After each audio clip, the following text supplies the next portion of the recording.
Your movement, we are extremely concerned about the escalation of political violence throughout the country, although this particular press conference is going to zone in on what transpired in Matobo yesterday, Matobo Ward 2.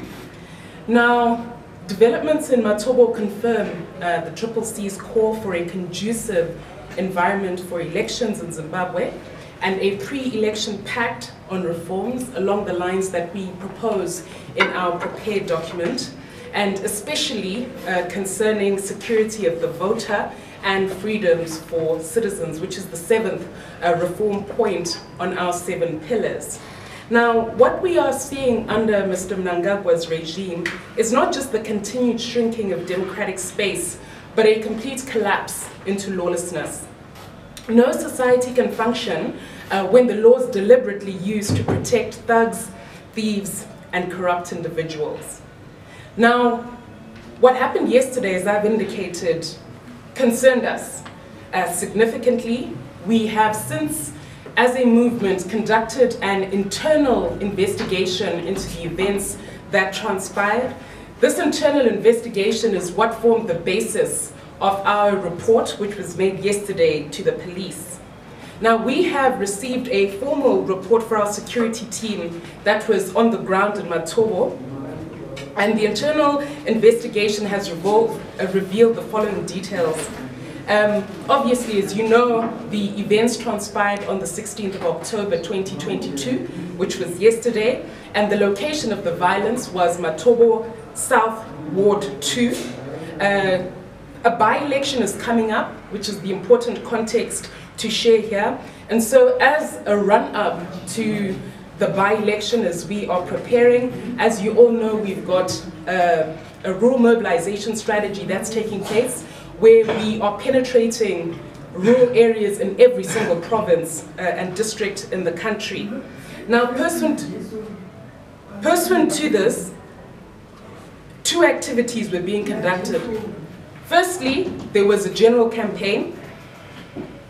Secondly, there was a polling agents meeting, which was happening at the Chief Election Agent's homestead.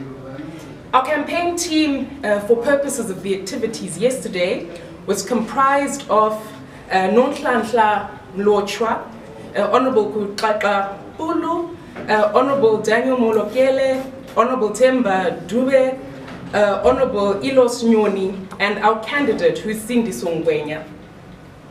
At the campaign command center, we also had a meeting, which was a polling agents meeting. You'll all be aware that one of the big shifts that has been introduced by the CCC since its inception in January this year was to ensure that we've got polling agents at every single polling station wherever a by-election or any election for that matter is being held.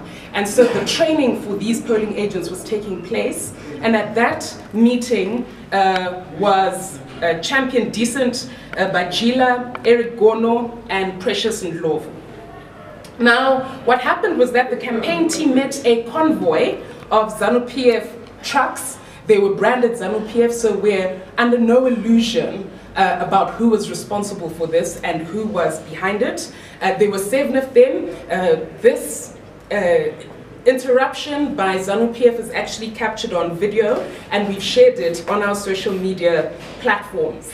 Now, what happened was that that group barricaded the road and attacked Honorable Nyoni's truck and damaged its windows. Again, the video footage of this in the state of the car, destroyed, the windows shattered, is all on record.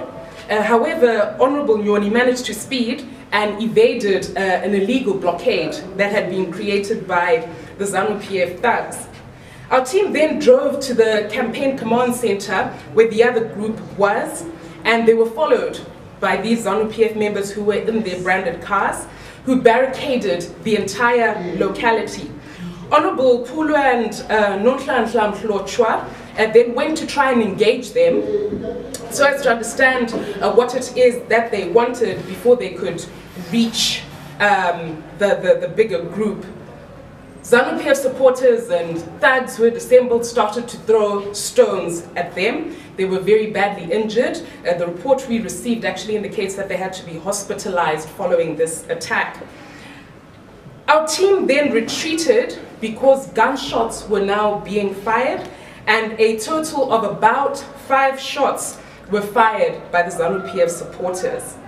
So following this occurrence, the team and agents abandoned the homestead, but ZANU-PF supporters stayed there. They proceeded to attack the homestead. They broke doors and window panes. Again, evidence of the pictures and the state of the home of our CCC champion are on record. We've shared these on our social media platforms.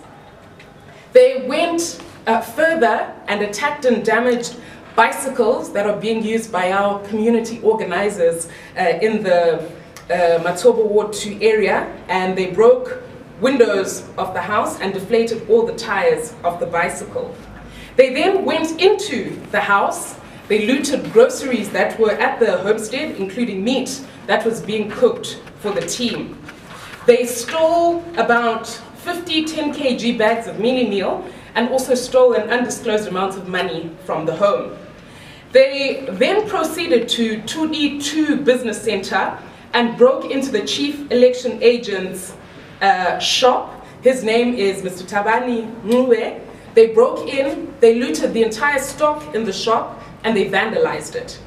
They then went on to kidnap 2 male young people, assaulted them, and dumped them at Sunyetsen police station, making a false report that they had attacked ZANU-PF vehicles, which was not the case. 2 additional CCC members were heavily assaulted and are currently admitted at Chelanyemba Hospital. In addition to this, 9 women were beaten and are currently seeking medical attention. You'll note that what ZANU-PF did yesterday was to actually rip off the shirts of the women that they suspected to be CCC supporters, and they actually had to now walk around topless. I mean, the sheer indignity of that is concerning indeed. They then proceeded to start arbitrarily beating up people and destroying vehicles at Tidu 2 Business Center, including a bus crew from Pilandaba Bus Services, demanding to know if they had any passengers wearing yellow. A woman who wasn't actually part of our group, just a random woman who happened to be in the locality, was beaten and made to roll on the ground and denounce the opposition. Her simple crime was to wear yellow. An ambush was subsequently laid for Honorable Molokele, who is now leaving the scene about 35 kilometers from Tigu 2 Business Center, around an area called Ematangeni. Now, you all widely circulated, obviously, was his distress voice note, which confirmed these events. About 7 vehicles then approached Mr. Molokele's group and barricaded the road so that they could not leave. They had to abandon their vehicle and fled into the bush for about 6 kilometers. Now, according to the reports that we've received from eyewitnesses, the ringleaders of the ZANU-PF thugs were identified as Moses Langa, the ZANU-PF Mat South Youth League chairperson, and one ZANU-PF local youth leader, only identified as Nhlalo, and then also a gentleman known as Mzamo and a gentleman known as Admire Maskati. Now, we've obviously approached the Zimbabwe Republic Police with this information so that they can carry out further investigations and establish the truth of what happened and bring the perpetrators to book. The campaign manager for the Matobo Ward 2 group cluster has since made a report at Sunyetsen police station. As I've indicated, an alert was made to the police when the attack was actually ongoing, especially the one that was at the homestead, but the member in charge indicated that the police did not have any fuel, so could not come. We have to emphasize that this occurrence is highly disturbing, it's unconstitutional, it's unlawful, it's problematic on a number of fronts, but it's not an isolated incident. What happened in Matobo yesterday is part of a pattern of conduct on the part of ZANU-PF. You've all noted that our chain champion-in-chief, Advocate Nelson Chamisa, cannot go to any rural area without an incident of ZANU-PF-driven violence and lawlessness.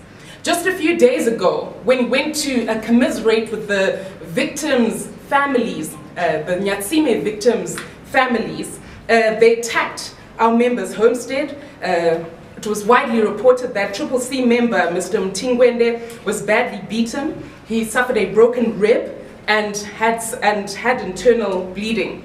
We've also had similar incidents of violence in Mashingo, in Chivi, in Gundu, in Chiredzi, in Zaka, in Bikita, Chipinge, Nyamaropa, Hurungwe, Karoi, Wedza, Seko Rural, Gokwe Center, and most recently Gokwe Kabuyuni.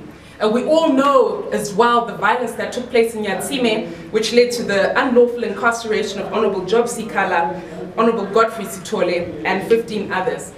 Now, the position of the CCC is that we want elections and not war. We condemn the outright lawlessness that's being displayed by ZANU-PF with impunity. With all due respect, they're behaving like a terrorist organization, they're behaving like murderers, thugs, and they are violent beyond any question. For our part, we reaffirm our commitment to non-violent resistance and peace. In fact, our chain champion-in-chief, Advocate Nelson Chamisa, has consistently, repeatedly called for peace. Our choice not to be violent must not be mistaken for weakness. We don't see a peaceful approach as being one that's weak. In fact, choosing peace is strong because you know you've got the support of the people. You don't have to resort to dirty tactics to get their support. The reports by the Zimbabwe Peace Project, they articulate in very clear detail what's happening to our members. The use of guns in politics has to end. And what we can all see is that this is clearly not a normal election environment.